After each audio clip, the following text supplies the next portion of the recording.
Professor Amիթ Չաբրան. Professor Chabra. Okay. Do you listen? Can you hear me okay? Yes, thank you very much. You have 12 minutes for your report, please. Great. Okay. Okay. Hi, everybody. Oh, I'm not sure we realized because it's halfway across the world, but I'm in New York, and today is 9/11. It's the 20th anniversary of the September 11, 2001 terrorist attacks here in New York and Washington, D.C. And in commemoration of that, as we convene our conference, let's remember that self-defense by a political entity consists of a legitimate, proportionate, and responsible response to aggression, similar in that respect. And that includes the taking of preemptive actions in the face of intelligence that, if it was left unheeded, would simply be unstopped. So I'm going to talk a bit about Karabak's defense, and especially in light of the current situation. Some of you might know me from previous conference. Today it's a little bit different. I've been spending some time at the U.S. State Department, very much in the defense area. So I've been learning quite a bit, and so I'd like to bring that knowledge and apply it here. As we know, Nagorno-Karabakh sits at the crossroads of Europe and Asia, and basically means that there's been, over the years, commercial exchanges, multi-ethnic interactions, and invasions by Arabs, Persians, Mongols, and Turks. And maybe because of these interactions, over the years, there have been many attempts to separate ethnic Armenians from Azeris or to extinguish them. So as you know, Soviet Union times, NKR was placed within the Azerbaijan Soviet Socialist Republic, but because of Armenian independence demands in 1988, the Autonomous Oblast Council of People appealed to the Azerbaijan Soviet Social Republic to secede and unite with Armenia, and that led to some pogroms, sanctioned pogroms, mass killings, and actions of a genocidal character. Continued until 1990, in which 24 NKR villages were depleted of ethnic Armenians, and Baku was basically rendered Armenian free. Obviously, as you know, the first NKR war ended in 1994, and the ceasefire brokered with Russia. Of course, that's been interrupted over the years, as recently as last year in 2020, when Azerbaijan reconquered large swaths of NKR, especially in the south. So everything pretty much south of Stepanakert, and the north is pretty much remained with Armenia and NKR. Now, I see NKR as legally and factually independent. From the legal perspective, from international law perspective, NKR's secession, unilateral secession, was valid, because if you have a people that are subject to historical and persistent state-sponsored human rights abuse that have no viable alternative within existing channels, meaning, what's the point of going to a power that's trying to extinguish your ethnicity? That unilateral secession under international law principles is satisfied if the allegations of state sponsorship are legitimate. And, all the evidence that we've been pointing to indicates that it is.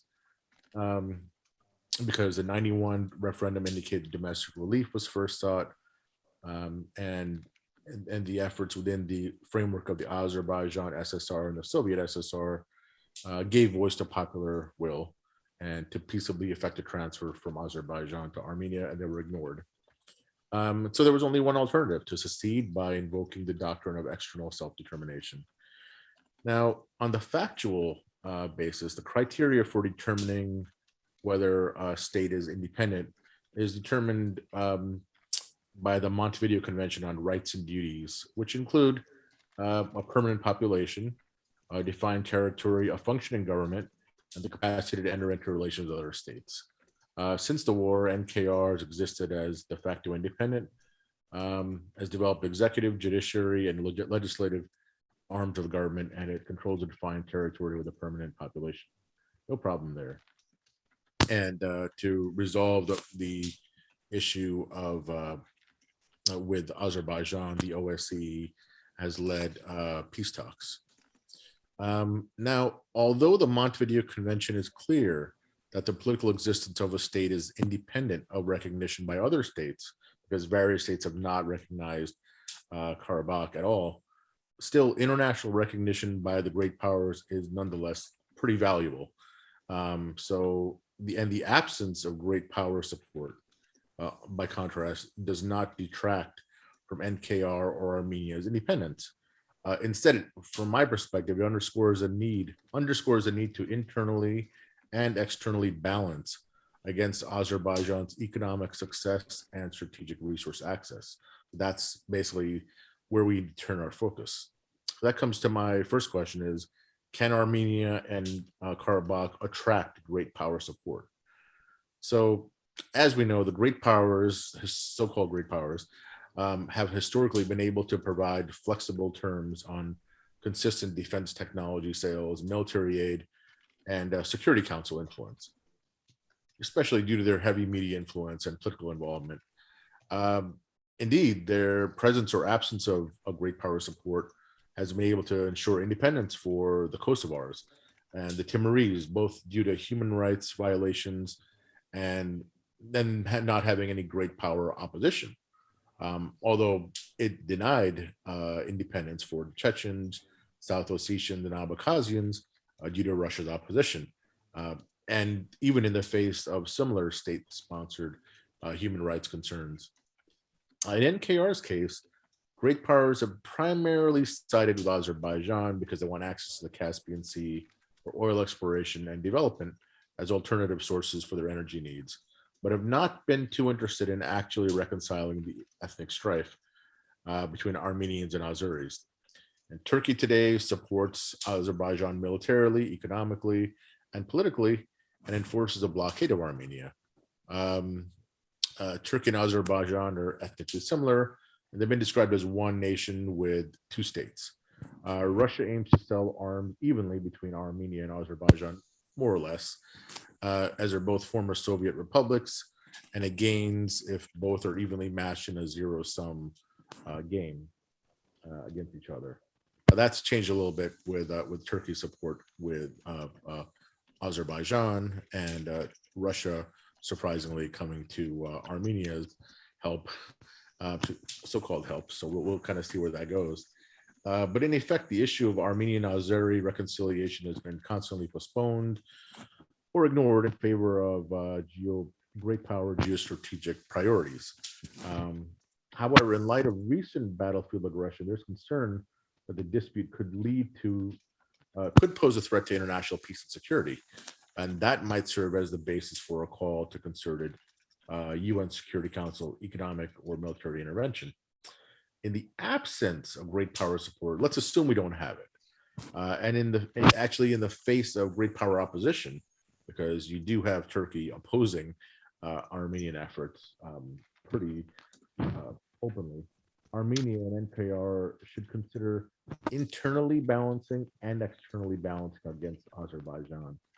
And I believe that they should follow the example of other so-called middle powers, like India and Israel. So taking their example, and I'll just talk about that a bit. They've been able to, over time, long period of time, they've been able to leverage a stable, investor-friendly domestic economy into a successful defense procurement program. What that's meant is that in both cases, it's included developing broad-based, diversified trade relationships, becoming a nuclear power, and expanding their financial service offerings to include products across the globe, and thus pegging their own well-being to that of the global economy. So benefiting from the global economy and then taking it from there to develop their defense capabilities. So if we talk about internally balancing, what sort of strategies can Armenia and NKR pursue? Under neoclassical realist thinking, a nation can either externally balance by allying with other nations through military pacts in which they pledge to defend one another, or diplomatically reaching out and joining part of a coalition, or through internal balancing. Internal balancing involves developing the state itself, its economic, political, and military welfare of the state and its organs. As an example of external balancing, Israel is a pretty good example. It's benefited from a very powerful Jewish American lobby in the United States that's been able to influence favorable trade and defense external relations with Israel, US and Israel. So if you look at the most recent Abraham Accords, Israel has even expanded its recognition and trade relations with the UAE and Bahrain, and now I read about Morocco and Sudan actually opening up to Israel as well on the 1-year anniversary. And it's continuing to develop positive relations with other Arab nations that see Israel's market, so it's again economics, as integral to uplifting themselves as well. In India's case, traditional absence of a powerful lobby in Western nations, including Washington, has meant that distinguishing its political system from those of its authoritarian neighbors. So all around, you look at India, and it's the only democracy that's in that area.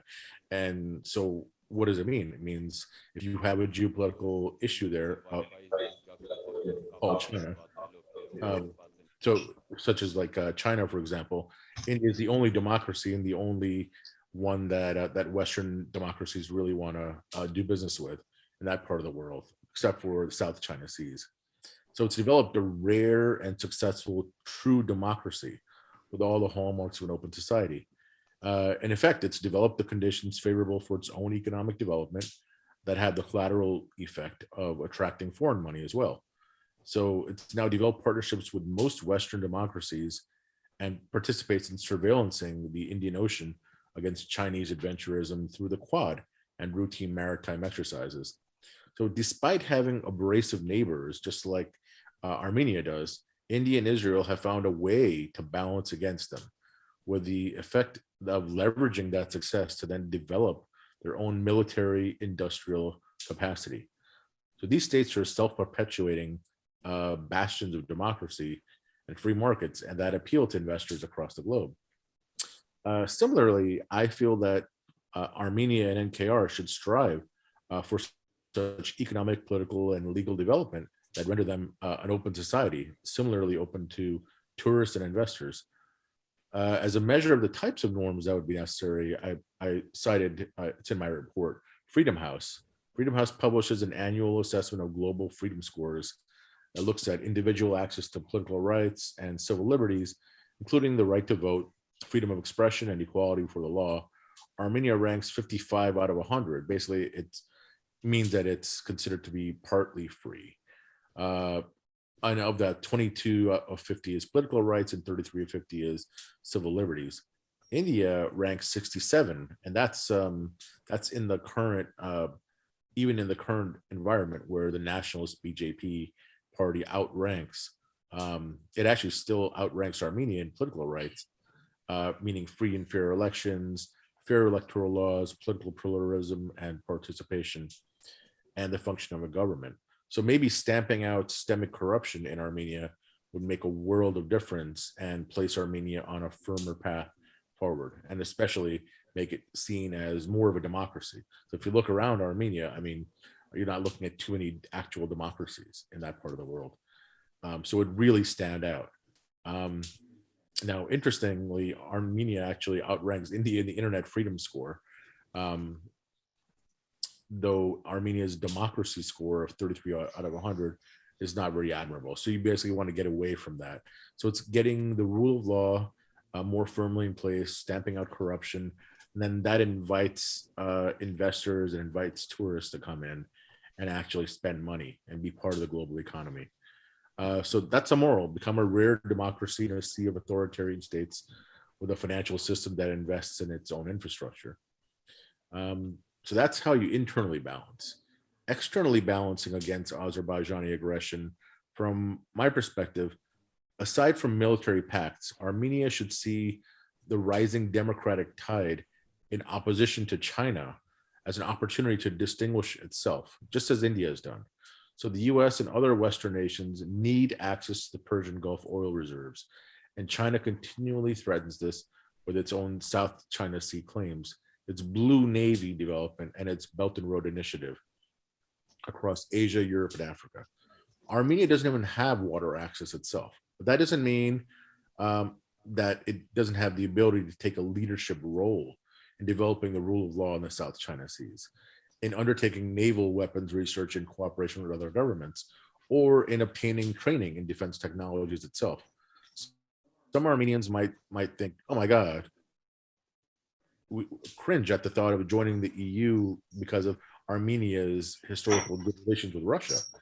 But such concerns should not trouble Armenia in joining or even leading a bloc against China's authoritarian pursuits, or wherever they may be, Europe, Asia, it doesn't matter. That doesn't actually affect Armenia's neighborhood one bit, but it makes the great power value. The great powers would value Armenia a lot more if it actually pursued that, because that's what they care about, China. They don't care about Russia now. The big threat is China.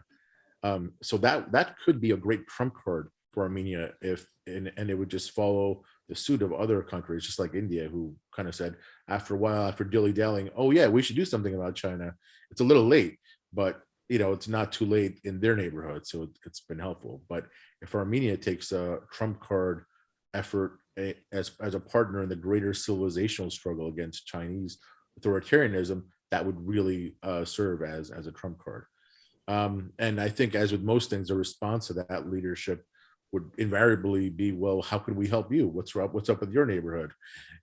In fact, the more vocal Armenia can be in regard to China, the more it can influence the deployment of coalition resources against authoritarian states in general, including both China and Azerbaijan. So I think also, in addition, Armenia's foreign ministers should petition to join the EU, NATO, and the Quad, and should be willing to both take a leading role and also to get in line, as if there's a pathway to membership.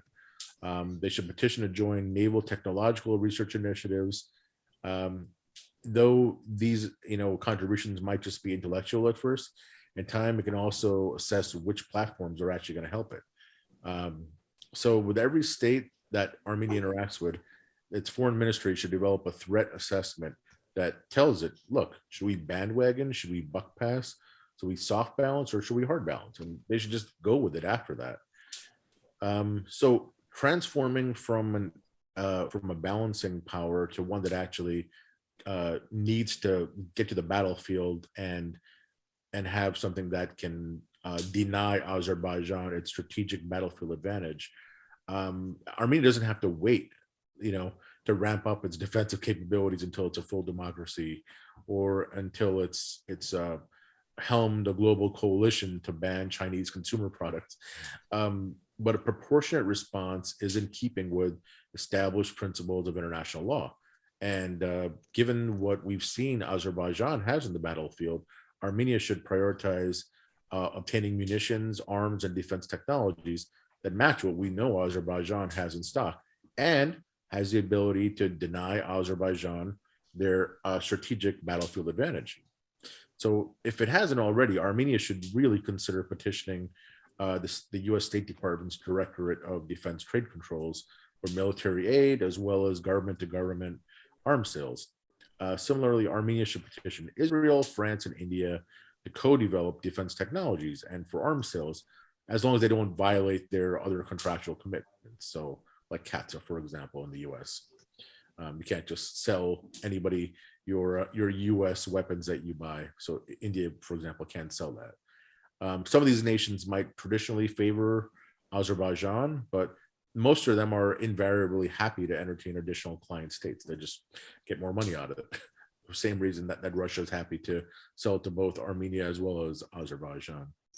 So in order to even know about Azerbaijani offensives, Armenia needs to invest in procuring and eventually developing 5 different areas. Number 1 is intelligence, surveillance, and reconnaissance, ISR capabilities. These are basically drones and radar. So small to medium-sized drones and radars through which it can monitor Azeri movements and weapons developments. As we know, the Azeri advantage in 2020 was primarily due to Israeli armed drones. So these are essential for Armenia to obtain and deny Azerbaijan's strategic advantage. ISRs can be useful in gathering intelligence that can be put to strategic use far outside of the immediate Armenian homeland. And armed drones are sold by various nations, so they don't need to be purchased only from Israel or the US. Number two, state-of-the-art heavy tanks that can roll through NKR terrain, even under artillery fire, such as the US T-90s, which can outperform any Russian-made tanks. Number three, submarines that can help Armenia provide a trump card in the South China Seas, Indian Ocean, and anywhere that naval competition is in existence with China. Number four, long-range artillery that can outperform Azerbaijan's own long-range capabilities, which we know about. And number five, fighter jets. The Russian jets are only third generation. They do not compete with 4.5 generation. So Armenia should look to get 4.5 generation at least. As always, obtaining these defense procurements, I'm happy to lead the way. And that's it. That's it. Thank you for your time today. Thank you very much for your interesting report.